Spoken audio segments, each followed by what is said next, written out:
We're starting a series here, Moving from Failure to Success. And the word for you today, this is Wednesday, March 6th, and we're in 1 Samuel chapter 17, verse 46. It says, this day, and this is David.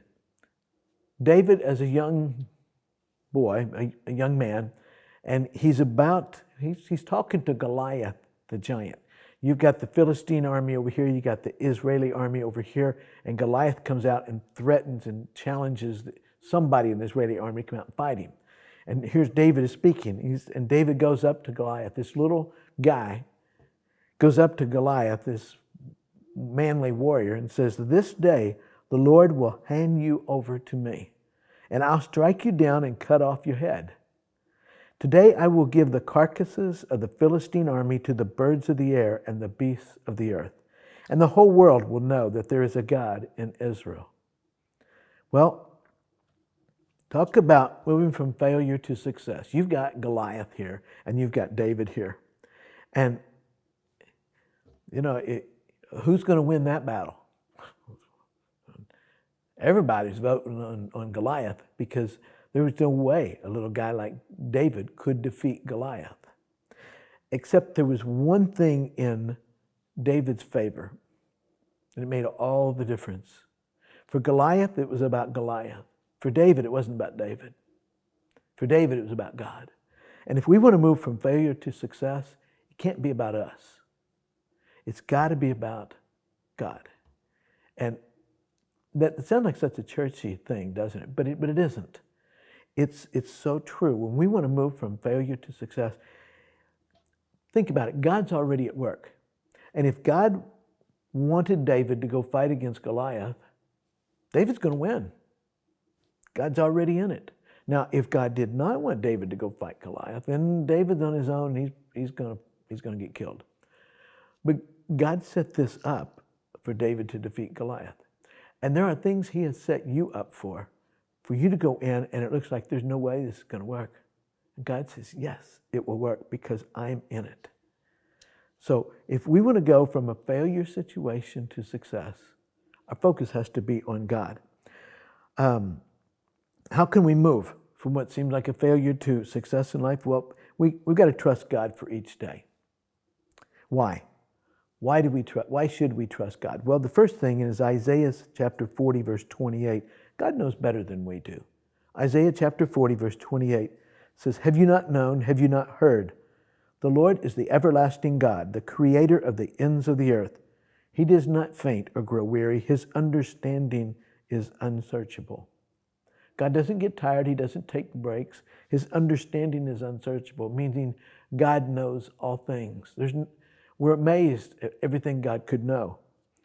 God knows better than we do. God knows if I should take this job. God knows if I should marry this person. God knows if I should do this. God already knows what's going to work and what isn't. So we ought to check with Him. Check with Him first.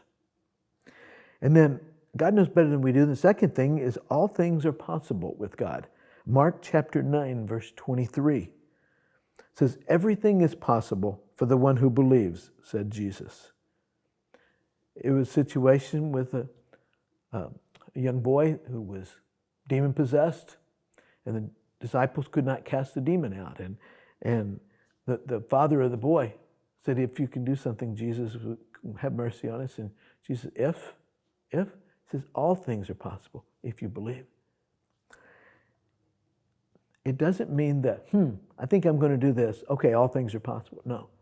What is God telling you to do? If God's telling you to do something and you're the one saying no, all things are possible. All things are possible. So God knows better than we do, and God can do anything. And the third thing, God is worthy of our trust. Numbers chapter 23, verse 19 says, God is not man that he should lie, or a son of man that he should change his mind. Has he said and will not do it? Or has he spoken and not fulfilled it? If God says it, he's going to do it. Every single time. God's worthy of our trust because he's never been untrustworthy. God has never said he was going to do something and didn't do it. So we can totally trust Him. If everything we're doing, we're failing, what do we need to do to change that? Well, stop. Go and talk to the one who already knows the outcome. Go and talk to God. God, what should I do? You know, some people just continually make bad decisions. Okay, go talk to God. Some people have a terrible track record at picking people to date or marry. Some people have a terrible track record at jobs or something. Go and talk to God. If things are not going well, if things seem to be failing, you want success? Go talk to God. Go talk to God. Know that all things are possible with Him, and you can trust Him. He has proven that. God is the one who will make the difference in your life. Sometimes we have an elevated opinion of ourselves. There was a man, he was a CEO of a Fortune 500 company, and he and his wife were on a little trip. They pulled into a gas station to get some gas. He went to this, he had to go inside to pay at this one particular place. He came out, he noticed his wife was talking to one of the workers at the gas station there. And it turned out that she knew him. They'd went to school together. And she even used to date this guy. So they got in the car and they headed on down the road, and he looked over at her and he said, he's feeling pretty good about himself. He said, you know, I bet I know what you're thinking. You're thinking, I'm so glad I married this CEO and not that guy working at the gas station. His wife said, no, I was thinking if I'd married him, he'd be the Fortune 500 CEO and you'd be the service station guy. Okay, maybe she had a little elevated opinion of herself. But here's the thing. The guy who's the CEO, God has blessed him. He has done well. Service station guy, that may be right where he needed to be. Doesn't mean he's not a success. That may be right exactly where he needed to be. But moving from failure to success, there are a lot of things we can do to help it. Work hard, things like that, yes. But we need to be in the right spot. Talk to God. Find out, God, what is it you want me to do? And then let God move you from failure to success. God already knows what's going to happen. Talk to Him. Ask Him. And then just simply obey Him and follow Him. Because He loves you. And He wants the very best for you. Have a good day.